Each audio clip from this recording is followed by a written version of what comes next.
We continue our reading of Turn Your Eyes Upon Jesus, an invitation to spend a year with your best friend, a daily devotional by author George R. Knight.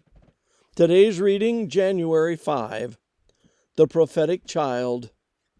For to us a child is born, to us a son is given, and the government will be upon his shoulders, and his name will be called Wonderful Counselor, Mighty God, Everlasting Father, Prince of Peace. Of the increase of his government and of peace there will be no end. Isaiah 9, verse 6 and 7.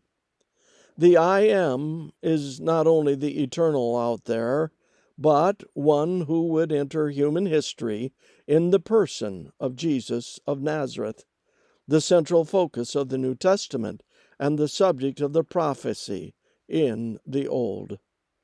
Hearkening back to Isaiah 7:14, and the young woman who would bear a son called Emmanuel, or God with us, Isaiah 9:6 picks up on the word son and begins to fill out the profile of the person of the Godhead who would become flesh and dwell among us.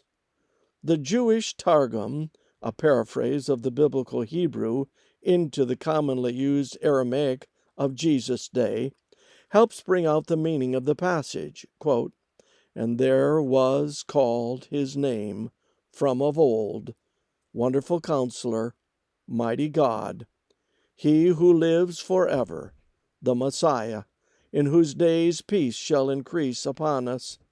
That messianic interpretation by the ancient Jews reflects the description of the individual being spoken of in verses 6 and 7, and cannot belong to any mere earthly ruler. He is the wonderful counselor, one who is himself a wonder in his wisdom and kindness. The root of the word wonder is used in Psalm 78, verse 12, of God who did marvelous things in the land of Egypt.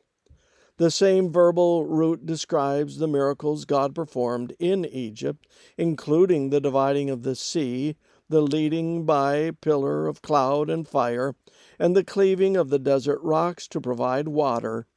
The wonder of prophetic wonders is the fact that such an individual would be born, a child, to become the source of wisdom for God's people. The coming Messiah would not be merely another child, but the mighty God.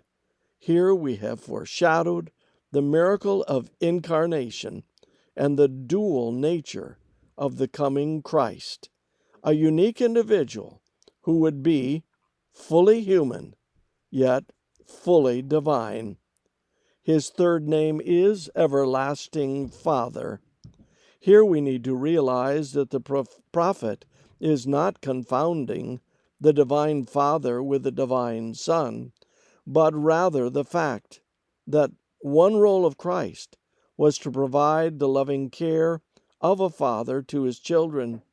Finally, Prince of Peace, of whose government of peace there will be no end, reflects upon both the nature of the eternal God, kingdom of God, and the great prophecy of Daniel 2:44, which will bring an end to all earthly kingdoms. That kingdom shall stand forever.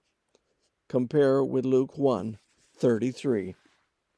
This concludes our reading today of Turn Your Eyes Upon Jesus.